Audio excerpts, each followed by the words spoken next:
Hello बच्चों, मैं राजेश जहांगीर। बच्चों, आज का हमारा टॉपिक है एटॉमिक रेडियस लेक्चर 3। आपने देखा था कि एटॉमिक रेडियस है वो किन किन फैक्टर से अफेक्ट होती है। पिछले लेक्चर्स के अंदर हमने ये देखा था। आज हम पढ़ेंगे एटॉमिक रेडियस है वो पीरियोडिक टेबल के अंदर किस तरह से वेरी करती है, मतलब यहाँ पर कैसे इंक्रीज होती है, कैसे डिक्रीज होती है, या फिर अदर इफेक्ट उसको कैसे इन्फ्लुएंस करते हैं। ये सारे की सारी चीजें आज के लेक्चर में हम देखते हैं। तो स्टार्ट करते हैं पीरियोडिसिटी इन पीरियोडिक टेबल। तो periodicity in periodic table.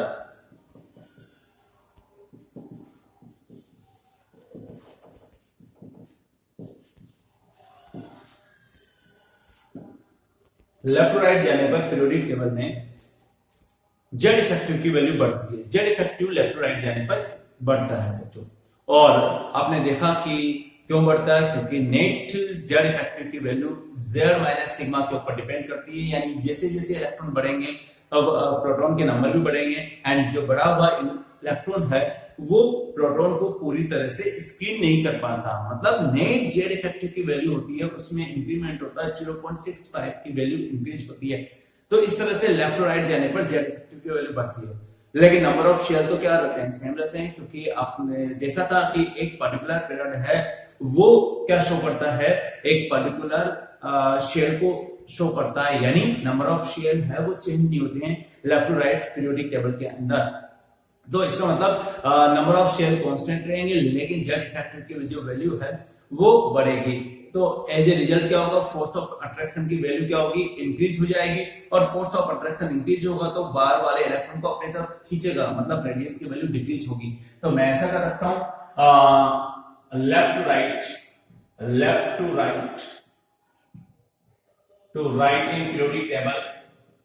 In periodic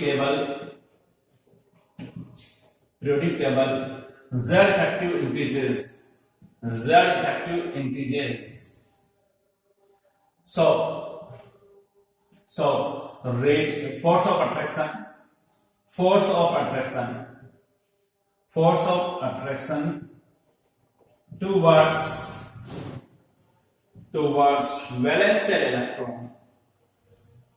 valence shell electron increases. You know that number of shell remain constant during the shell. मैं यहाँ पर लिखूंगा number of shell remain constant.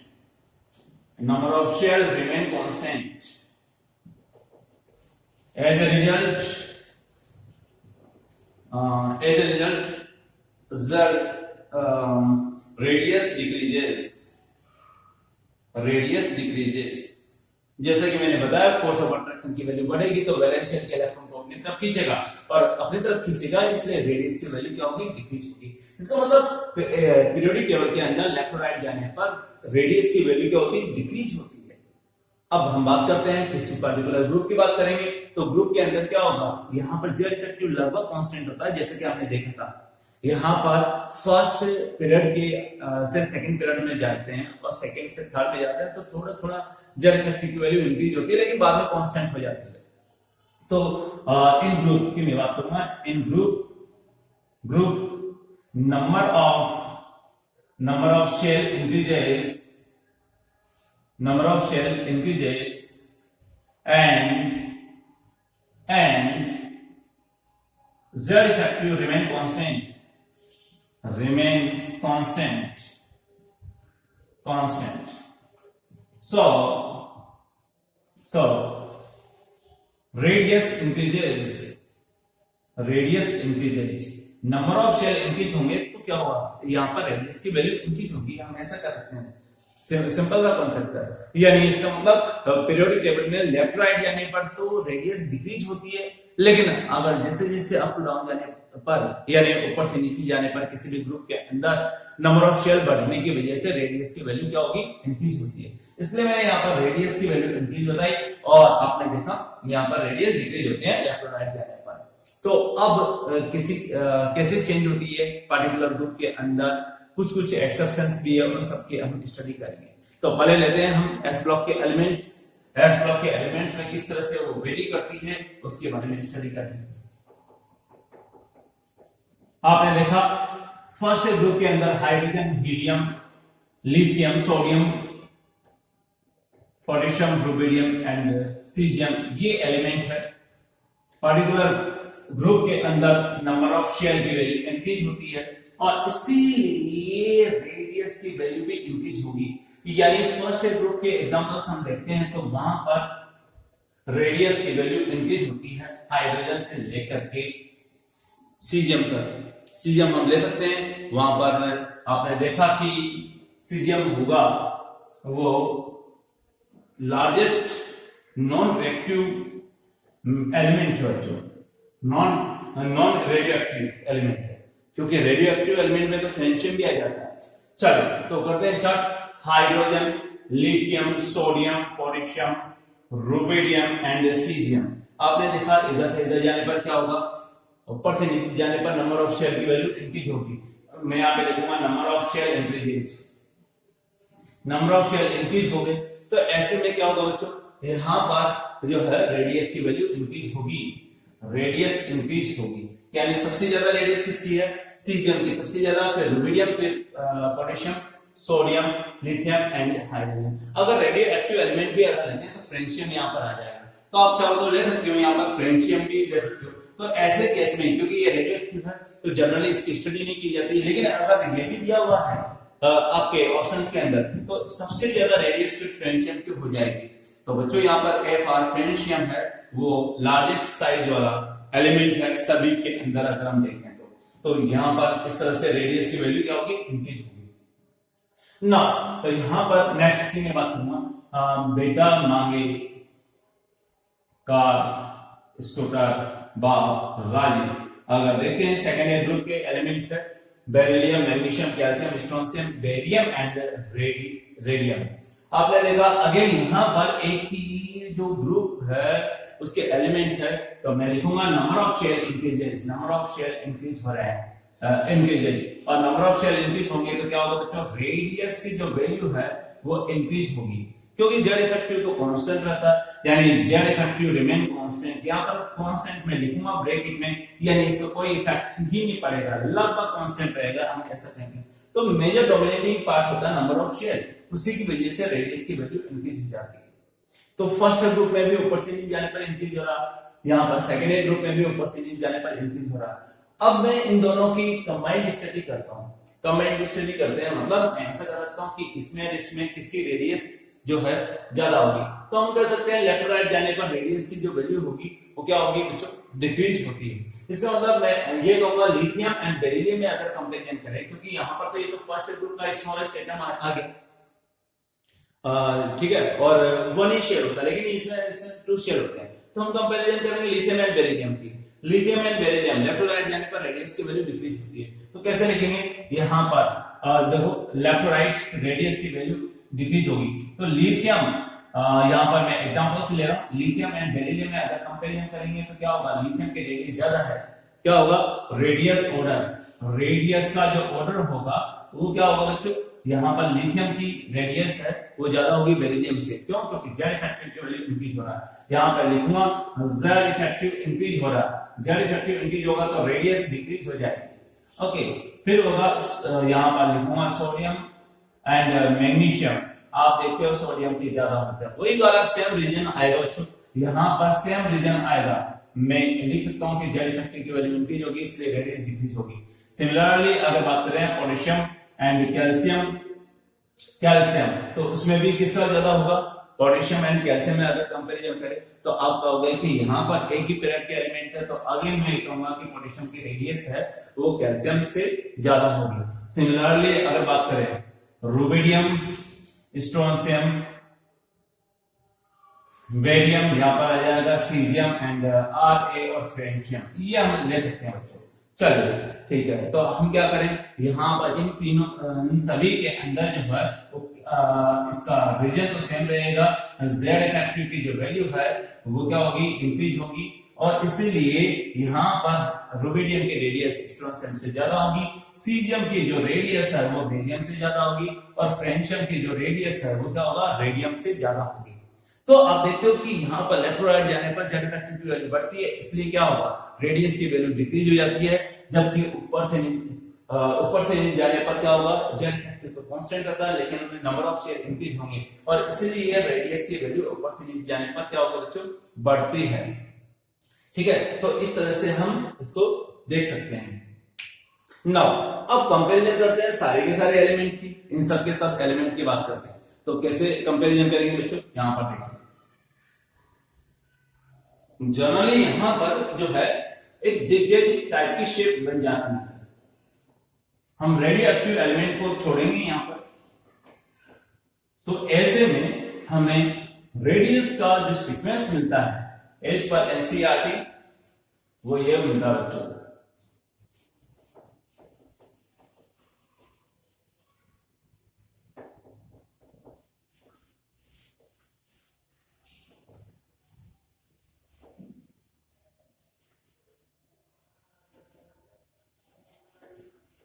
देखते हैं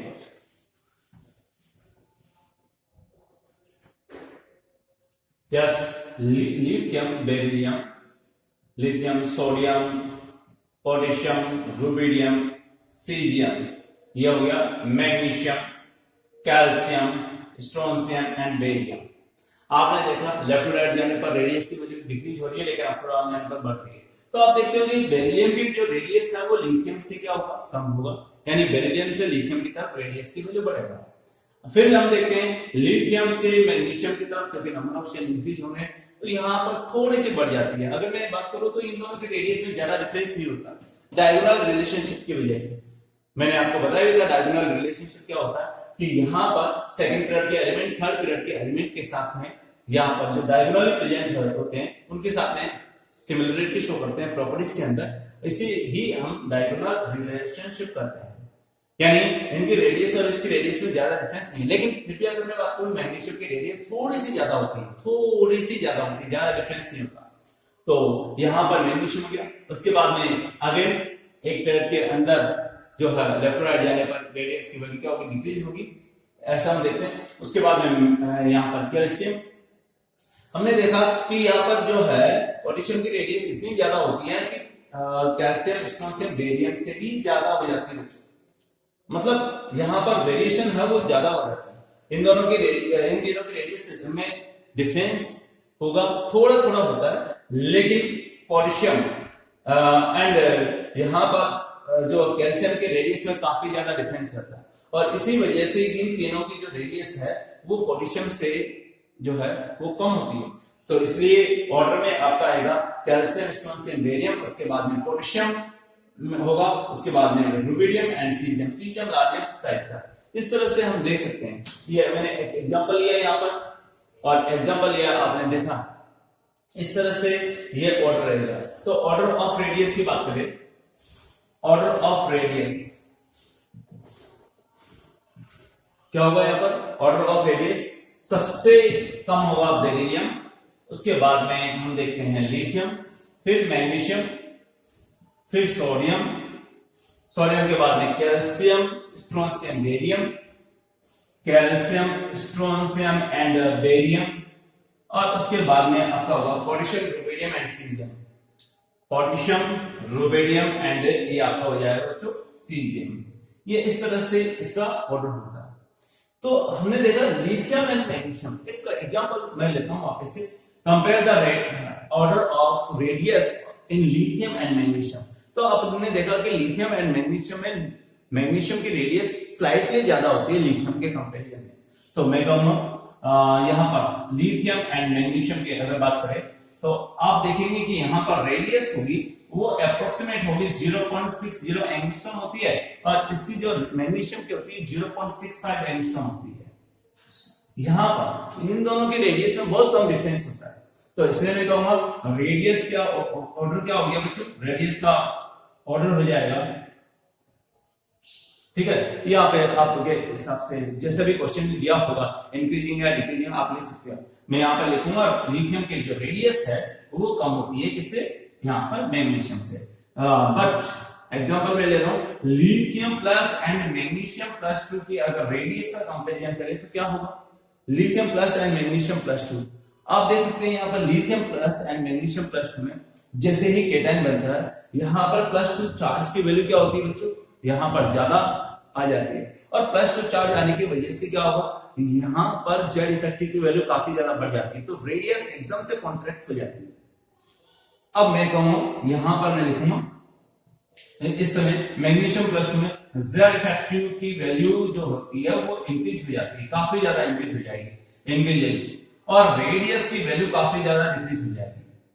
और रेडियस काफी ज्यादा डिक्रीज हो जाएगा तो ऐसी सिचुएशन में क्या होगा, यहां पर आप देख सकते हैं कि जो है हम ले सकते हैं कि मैग्नीशियम की जो रेडियस है वो लिथियम से भी कम हो जाती है। यहां पर तो ज्यादा थी न्यूट्रल एटम वाले केस में, लेकिन आयन वाले केस में यहां पर रेडियस है मैग्नीशियम की वो कम होगी लिथियम से, तो रेडियस जो ऑर्डर होगा वो मिलेगा, रेडियस ऑर्डर क्या होगा, लिथियम आयन उसके रेडियस मैग्नीशियम +2 से भी ज्यादा हो गई। क्यों हो गई ज्यादा, उसका रीजन मैंने आपको बता दिया कि यहाँ पर +2 चार्ज आने की वजह से जेड इफेक्टिव काफी ज्यादा बढ़ जाता है और रेडियस की जो वैल्यू है वो काफी ज्यादा डिक्रीज हो जाती है। इसलिए लिथियम की रेडियस है मैग्नीशियम +2 आयन के कंपैरिजन में ज्यादा हमें मिलती है।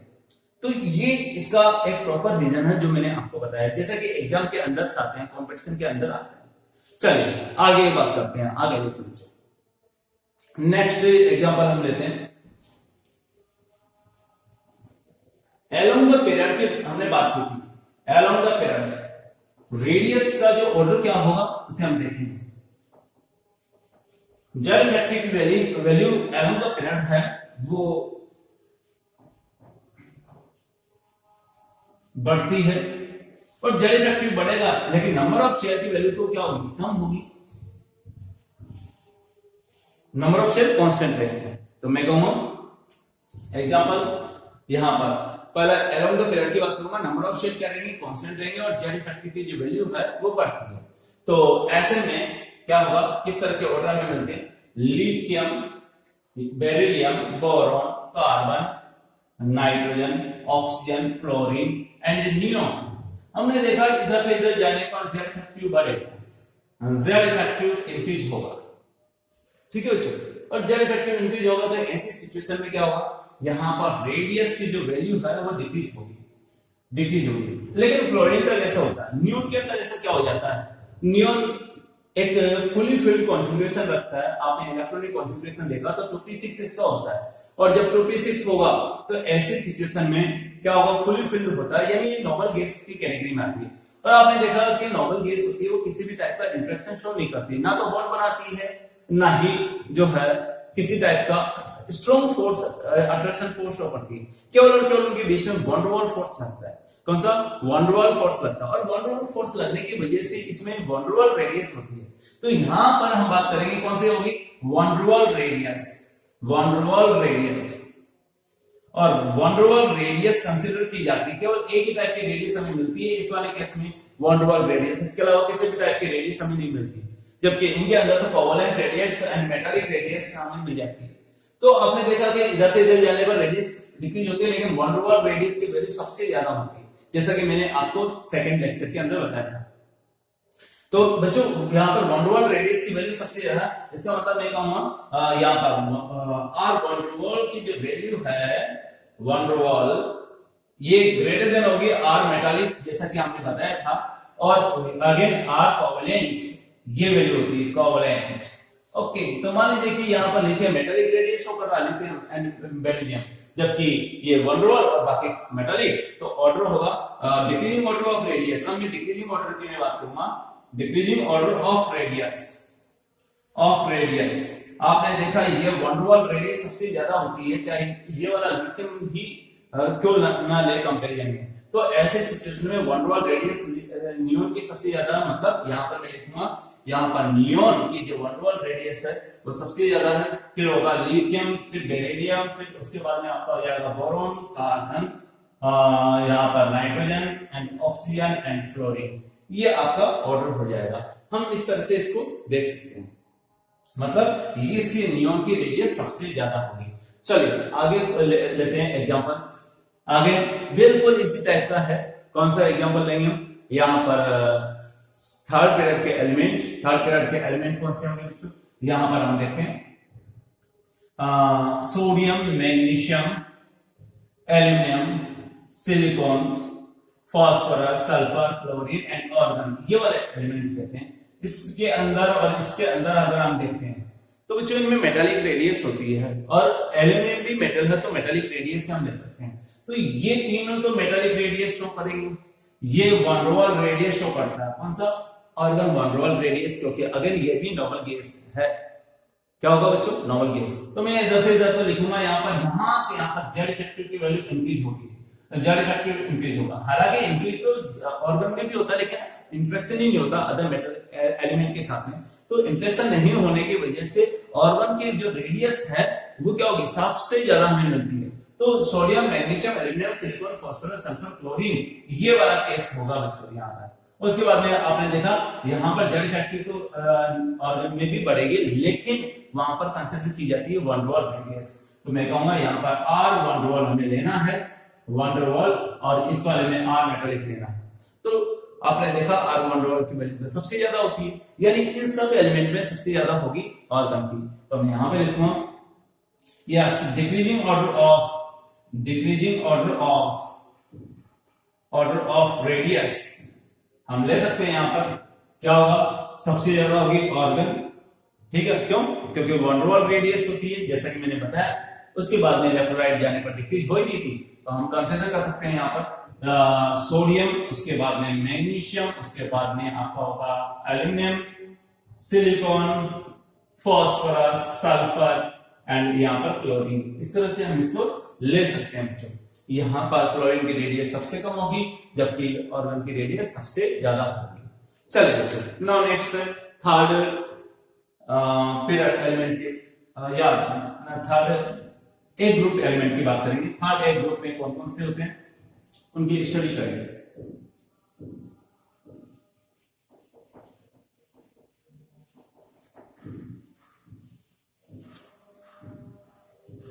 थर्ड ए ग्रुप एलिमेंट, यहां पर उसके बारे में लिखते हैं।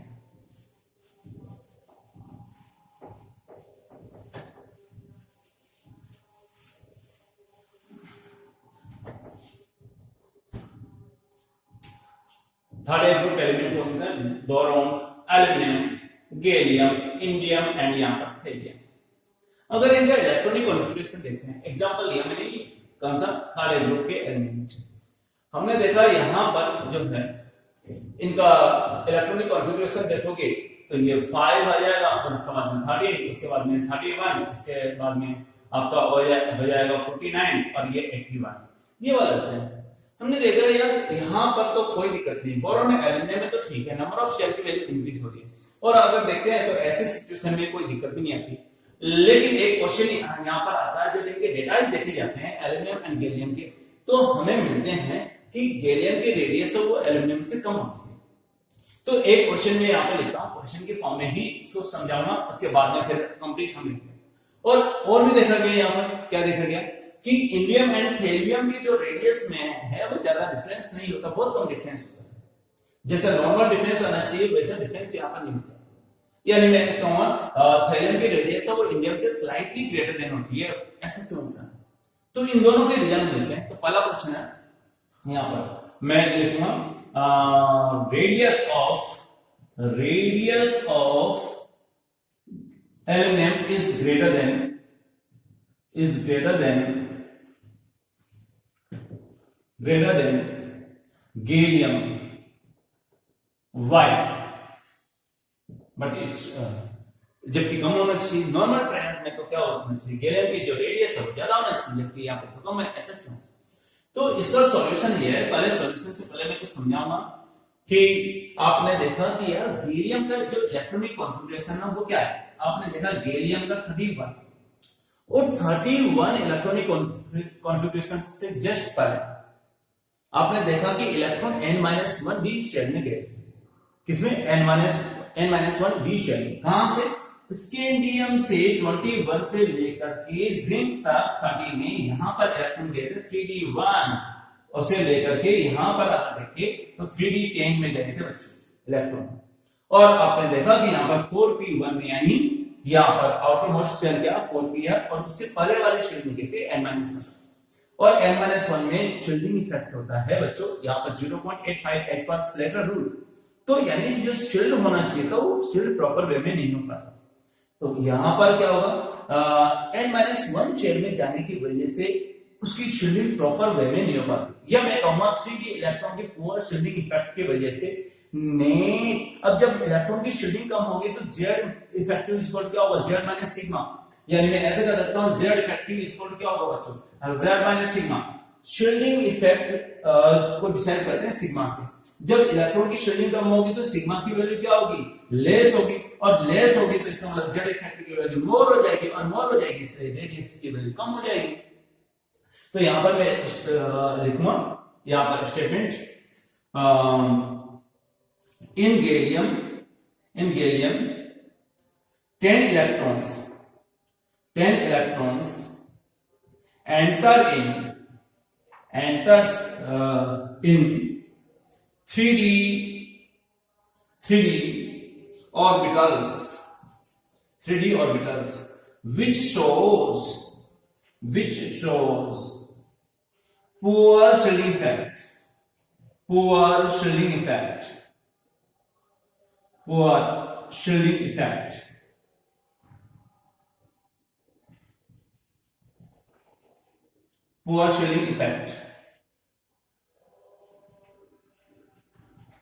As a result, Z effective increases. Hence, radius decreases. This is called as transition contraction और स्कैंडाइड कॉन्ट्रैक्शन, क्योंकि स्कैंडियम सीरीज होती है। तो यहां पे लिखूंगा दिस इज कॉल्ड एज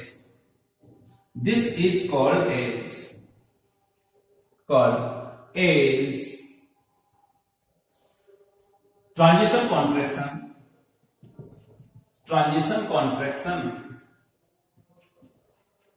और स्कैंडाइड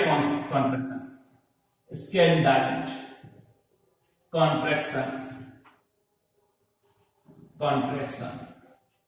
तो नॉर्मली मैं क्या करता हूं कि 3d इलेक्ट्रॉन की पुअर शील्डिंग इफेक्ट की वजह से यहां पर z इफेक्टिव की वैल्यू बढ़ जाता और इसीलिए गैलियम की जो रेडियस है एकदम से डिक्रीज हो जाती है। ठीक है बच्चों, इसलिए क्या होगा, गैलियम की रेडियस डिक्रीज हो जाएगी, जैसा कि मैंने यहां पर क्वेश्चन में दिया होगा।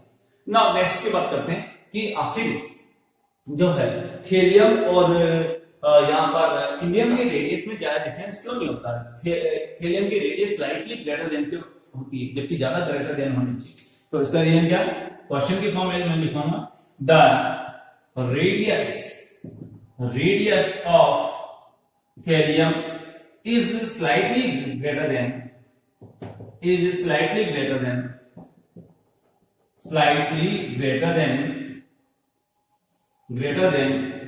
indium, but there should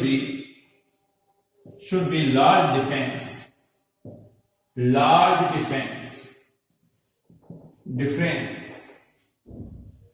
why? बच्चों इसका आंसर है, अगर हम देखें थेलियम में हमने देखा कि यहां पर 81 जो है इलेक्ट्रॉन होंगे, और आपने देखा कि यहां पर 4f सीरीज आ जाती है। तो मैं ऐसा लिखूंगा इसके अंदर 14 इलेक्ट्रॉन्स, इसमें लिखूंगी 14 electrons are entered in 4f electrons in thelium, which shows poor Schilling effect। क्योंकि आपने देखा कि यहां पर इसके इलेक्ट्रॉनिक कॉन्फ़िगरेशन में 58 से 71 तक जो इलेक्ट्रॉन है वो 4f के अंदर जाएंगे, जबकि इसका तो 81 है। यानी मैं ऐसे कर सकता हूं कि 58 के बाद में जितने भी एलिमेंट्स होंगे उनके अंदर जो है 4f का poor Schilling effect होगा ही होगा। तो यहां पर which shows poor Schilling effect shielding effect, which shows what? Poor shielding effect. As a result,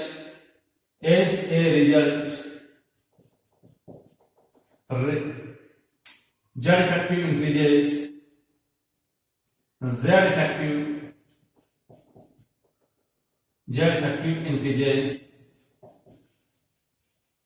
and radius decreases. इसलिए क्या होगा कि जड़ इफेक्टिव बढ़ने की वजह से रेडियस क्या होगी? कॉन्ट्रैक्ट हो जाती है, और कॉन्ट्रैक्ट होगी तो ऐसे सिचुएशन में क्या होगा? यहाँ पे एटम छोटा हो जाएगा, तो जितनी रेडियस बढ़नी चाहिए उतनी ना बढ़ पाती, थोड़ी सी बढ़ पाती है। तो इसलिए यहाँ पर थैलियम की रेडियस ज्यादा तो होती है लेकिन बहुत ज्यादा नहीं हो पाती, क्योंकि 4f इलेक्ट्रॉन है, वो क्या होगा? पोर्शन इफेक्ट शो करते हैं, और इसी वजह से जेड इफेक्टिव की वैल्यू बढ़ जाती है।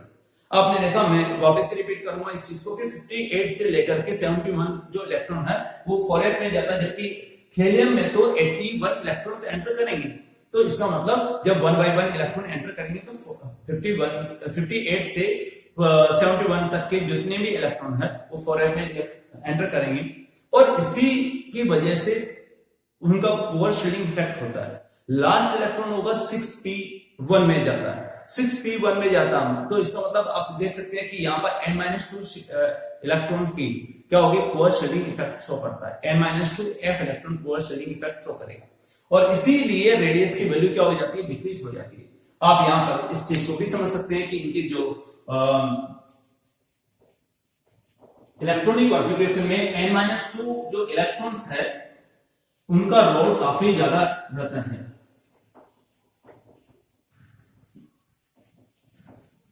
इस तरह से हमने यहां पर बोरॉन फैमिली के अंदर दो तरह के डेविएशन देखे थे। कौन कौन से देखे थे बच्चों? हम इसको देख सकते हैं। यहां पर बोरॉन फैमिली में हमें ऐसा नजर आता है, यहां पर मैंने एग्जांपल लिया था, कौन सा था? Boron, aluminium, gallium, indium and thallium, ये एलिमेंट्स थे। तो मैंने आपको बताया था कि यहां से यहां तक तो क्या होगी? रेडियस की वैल्यू क्या होगी? इंक्रीज होगी। क्यों होगी इंक्रीज? क्योंकि नंबर ऑफ शेल इंक्रीज होंगे। लेकिन यहां से यहां पर क्या आ जाएगा? यहां पर ट्रांजिशन कॉन्ट्रैक्शन आ जाएगा, ट्रांजिशन कॉन्ट्रैक्शन। तो इसलिए क्या होगा? गड़बड़ हो जाती है रेडियस में, रेडियस उल्टा हो जाता है, एल्यूमिनियम की ज्यादा हो जाती है, गैलियम की कम हो जाती है। फिर यहां से यहां तक तो वापस से इंक्रीज होगा, रेडियस की वैल्यू इंक्रीज होगी, लेकिन यहां से यहां तक भी रेडियस इंक्रीज होगी, लेकिन लेस होगी ड्यू टू लेंथेनॉइड सीरीज होती है। 58 से 71 तक की जो जितने भी एलिमेंट्स होती है वो लेंथेनॉइड सीरीज को रिप्रेजेंट करते हैं, इसलिए इसे लेंथेनॉइड कॉन्ट्रैक्शन भी करते हैं। तो मैं यहां पे लिखूंगा ड्यू टू लेंथेनॉइड कॉन्ट्रैक्शन,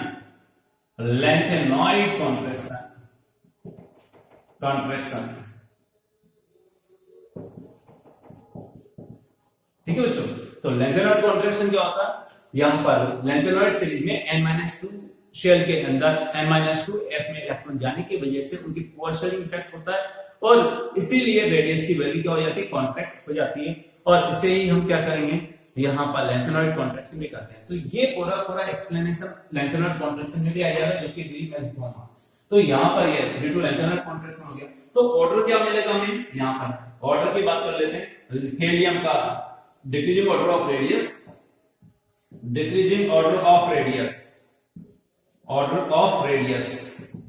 ये जो मिलेगा वो होगा थैलियम का सबसे ज्यादा होगा, फिर इंडियम होगा, फिर गैलियम होगा, एल्यूमिनियम होगा, फिर गैलियम, फिर आपका होगा बोरॉन। ये आपको ध्यान में रखना पड़ेगा, कई बार एग्जाम में आ चुका है, इसके बारे में भी आपको ध्यान में रखना पड़ेगा। नाउ नेक्स्ट मैं यहां पर लेता हूं लेंथेनॉइड कॉन्ट्रैक्शन, उसकी डेफिनेशन लिखवा देता हूं। क्या होता है लेंथेनॉइड कॉन्ट्रैक्शन?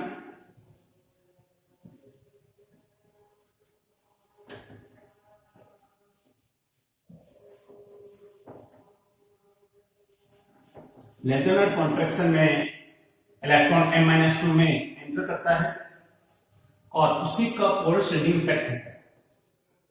तो यहां पर पहले lanthanoid contraction contraction. In lengthenoid series कहां से कहां तक स्टार्ट होती है? 58 से 71. तो मैं यहां पे लिखूंगा 58 to 71. Electrons enter in 4f shell, जो कि n-2 होता है. तो electron enters in 4f shell या ऑर्बिटल्स कौन से होंगे? 4f ऑर्बिटल n-2 ऑर्बिटल्स, ऐसा भी कर सकता हूं ऑर्बिटल्स. ठीक है बच्चों, ये इनमें एंटर करता है. Which shows poor shielding effect, क्योंकि यहां पर प्रॉपर वे में जो है यहां पर शील्ड नहीं कर पाते, ये डिफ्यूज होते हैं. 4f होते हैं वो उनकी स्ट्रक्चर कॉम्प्लेक्स होती है, डिफ्यूज होती है, इसलिए ऐसा होता है. तो which shows poor shielding effect, which shows poor shielding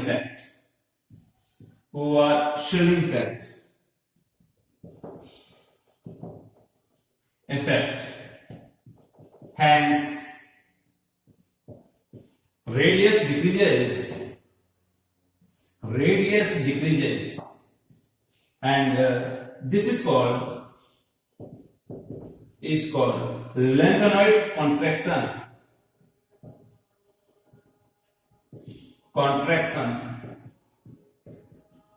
This is called what? Lengthenoid contraction. इसी प्रोसेस को हम lengthenoid contraction भी करते हैं. तो 4f इलेक्ट्रॉन की पुअर शील्डिंग इफेक्ट की वजह से क्या होगा? साइज में कॉन्ट्रैक्शन आ जाता है, जेड इफेक्टिव की वैल्यू नेट बढ़ जाती है. इसे lengthenoid contraction करते हैं और इसका इफेक्ट पूरी सीरीज के अराउंड मिलता है. साथ ही साथ में थर्ड ए ग्रुप तक यानी हेलियम पर भी उसका इफेक्ट नजर आता है. लेकिन क्या आगे नजर आता है? हाँ, यहाँ पर लेड फैमिली यानी कार्बन फैमिली तक भी उसका इफेक्ट नजर आता है, यानी 14 ग्रुप में कर सकता हूं, लेकिन रेडियस पर उसका इफेक्ट ज्यादा नहीं पड़ता. तो इसलिए वहां पर हम उसकी स्टडी नहीं करते. तो 14 ग्रुप तक जो है हमें lengthenoid contraction का इफेक्ट नजर आता है. तो आगे देखते हैं बच्चों. नेक्स्ट इसी का एग्जांपल, एक छोटे एग्जांपल है. ग्रुप में ऊपर से नीचे जाने पर रेडियस की वैल्यू है वो इंक्रीज होती है. तो हम ले सकते हैं 3-4 एग्जांपल है बच्चों. कौन सा? यस, नेक्स्ट है यहां पर carbon, silicon, germanium, tin, lead. Yes, 4th A group के एलिमेंट है. अप टू डाउन जाने पर नंबर ऑफ शेल की वैल्यू इंक्रीज होगी. नंबर ऑफ शेल इंक्रीज होंगे तो रेडियस की वैल्यू क्या होगी? इंक्रीज होगी. यस, नेक्स्ट एग्जांपल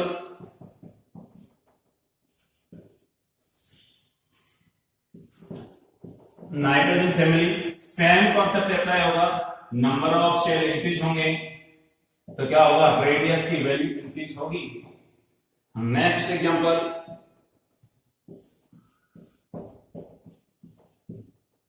बिल्कुल same concept. Oxygen family, oxygen, sulphur, selenium, tellurium, polonium.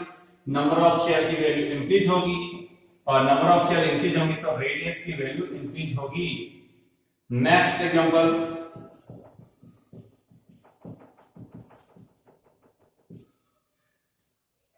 Yes, यहां पर भी वही वाला केस होगा.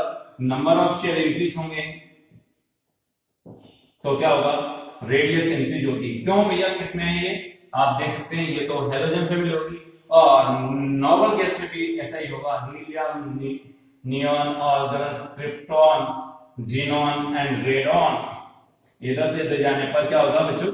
रेडियस की वैल्यू इंक्रीज होगी, क्योंकि क्या होगा? नंबर ऑफ शेल इंक्रीज होंगे. ठीक है बच्चों, यहां पर इस तरह से हम काफी सारे एग्जांपल्स ले सकते हैं. अभी कुछ एग्जांपल्स और रेडियस के बेसिस पर जिसमें D block element, F block element वगैरह है वो नेक्स्ट लेक्चर में हम करेंगे.